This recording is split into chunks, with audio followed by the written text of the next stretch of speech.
大家好，我是李医师，你们在长寿实验室的老朋友。今天我们不聊血压，不谈血糖，我想和大家聊聊一个更深层次，却和我们健康息息相关的话题，就是当我们到了这个年纪，面对生活中的各种压力时，那陪伴我们几十年的夫妻关系，要怎么像保养身体一样，好好的保养它，让它不仅不会成为压垮我们健康的最后一根稻草，反而能成为我们面对晚年最温暖的依靠。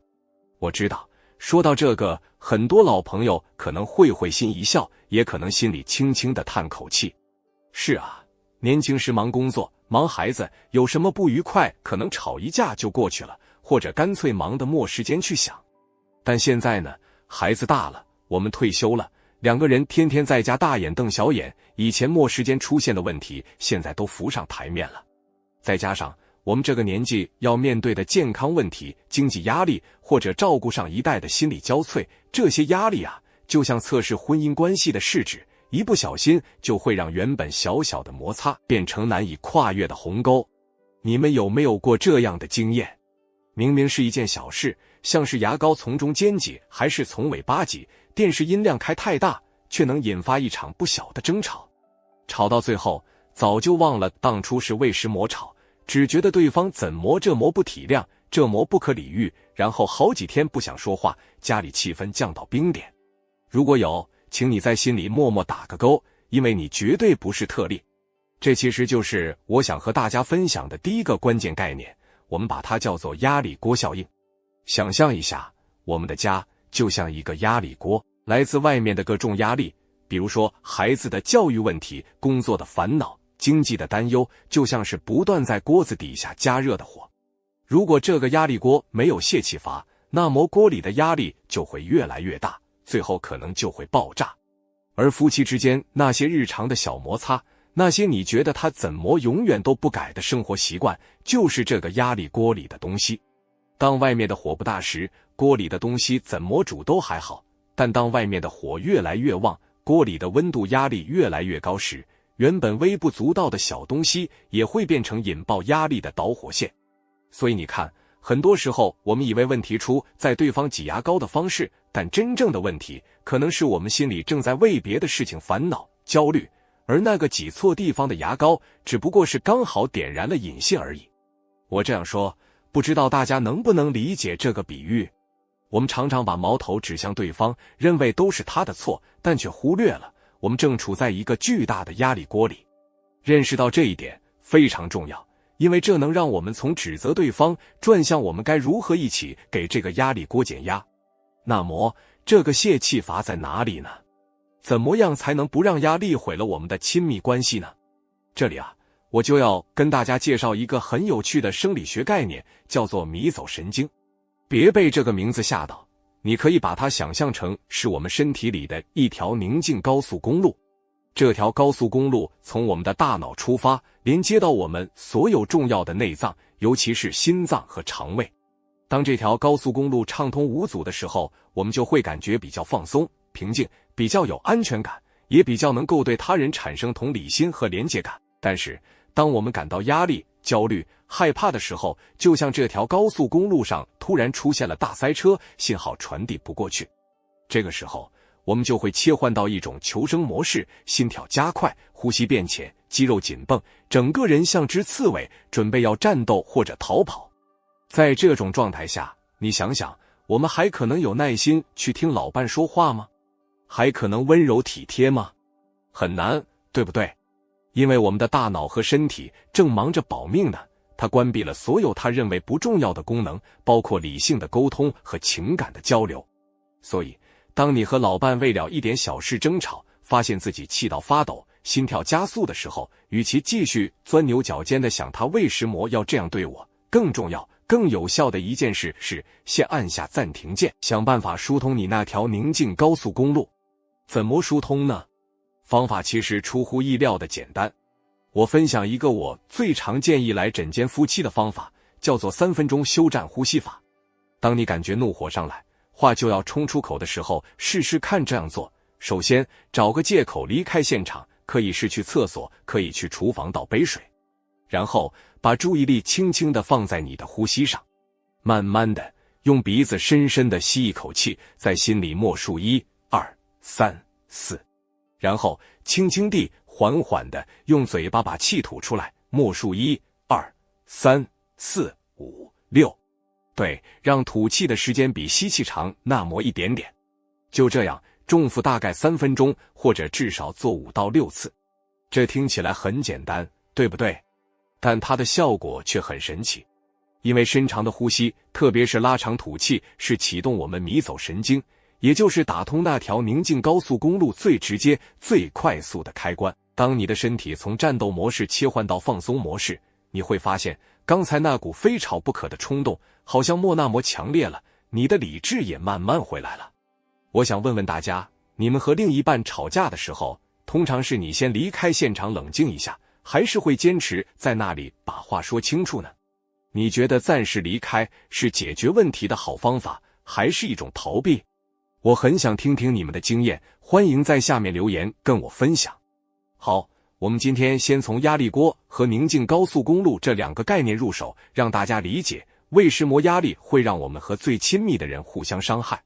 但这只是第一步，就像我们治病要治根一样，认清了病理机制。接下来我们要谈的才是真正治本的方法，那就是如何在压力之下，不但不彼此伤害，反而能成为对方最重要的支持力量，让关系在风雨中变得更紧密。所以我们刚刚谈到，要先按下暂停键，让那条宁静高速公路恢复畅通。但我知道很多朋友会说，李医师啊，光是呼吸，问题还是在那里啊，它没有解决啊。你说的对，呼吸不能解决问题，但它能解决你。它能让那个被压力冲昏头，像刺猬一样准备战斗的你先冷静下来。这就像是你要修理一个精密的钟表，总得先让手不要抖，对吧？一个平静的你才是解决问题的最好工具。那么当我们平静下来之后，要怎么做才能不让压力损害我们的亲密关系，反而让它成为我们情感的粘合剂呢？这里啊，我就要分享一个非常重要的概念，叫做情感账户。你可以想象，我们每个人的心里都有一个为伴侣开设的银行账户，那些温暖的拥抱、体贴的问候、耐心的倾听，就像是在这个账户里存款。而那些指责的言语、不耐烦的脸色、冷漠的忽略，就是在提款。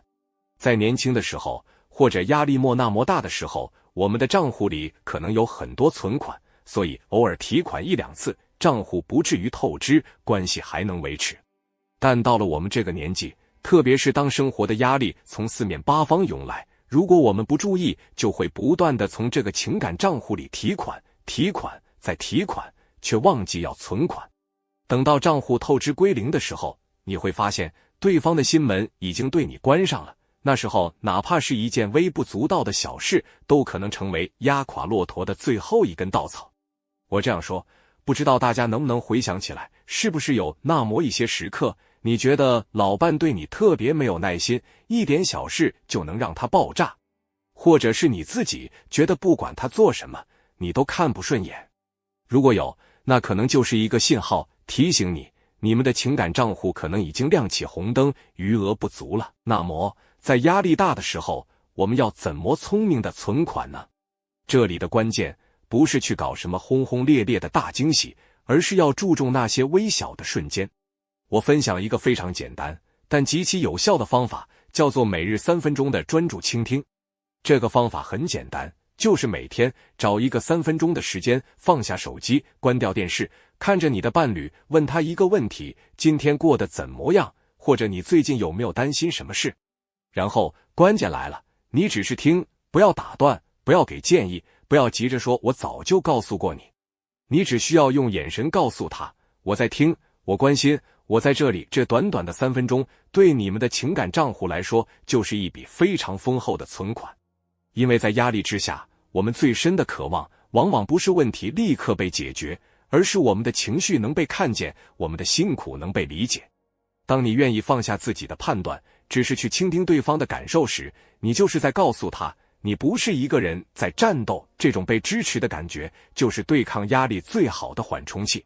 我想问问大家，你们觉得是每天3分钟的专注倾听比较难，还是每个月送一次贵重的礼物比较难？在你们的关系里，你们更看重的是实际的帮助，还是情感的理解？我很想听听你们的看法。当然，除了倾听，还有另一个很重要的存款方式，就是非语言的连结。在我们这个年纪，有时候话说多了，反而容易吵架。那么，一些无声的行动，往往比千言万语更有力量。比如，当你看到老伴坐在那里揉肩膀，你可以默默地走过去，帮他轻轻按一按，不需要多说什么。或者，在看电视的时候，不经意地握握他的手。又或者，只是在他看起来很累的时候，默默地给他倒一杯热茶。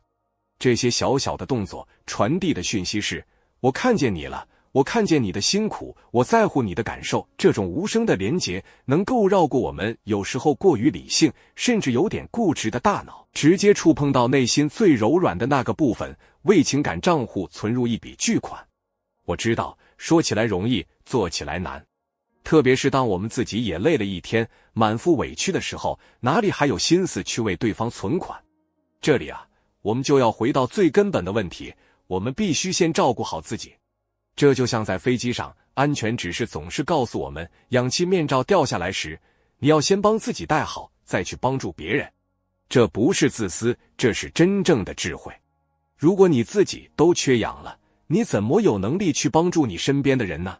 所以，在我们想办法为情感账户存款的同时，别忘了也要为自己的身心存款。找到属于你自己的减压方式，可能是散步、听歌、gardening、静坐，哪怕是发呆10分钟也好。每天留一点时间给自己，让那条宁静高速公路为自己畅通。只有当你自己的杯子是满的，你才有能力去滋润他人。我们今天谈了这么多，从压力锅到宁静高速公路，再到情感账户，不知道大家有没有发现，这些概念其实都是一体两面的。他们都在告诉我们，维护亲密关系和维护身体健康用的是同一套哲学，那就是理解背后的机制，然后用耐心和持续的行动去做好日常的保养。但是还有一个更深层、更隐蔽的杀手，它藏在很多晚年关系的暗处，它不像吵架那样激烈，却能让情感账户在不知不觉中缓慢失血，直到彻底枯竭。那就是我们接下来要谈的关系的隐形杀手，长期累积的怨怼。这个部分可以说是决定了很多夫妻晚年生活质量是走向温馨还是走向冰冷的关键转折点。它比激烈的争吵更难化解，也需要更高的智慧来面对。所以大家一定要锁定我们的频道，接下来我们要探讨的就是如何辨识并化解这个隐形杀手，这绝对是干货满满，能够真正改变关系质量的重要内容。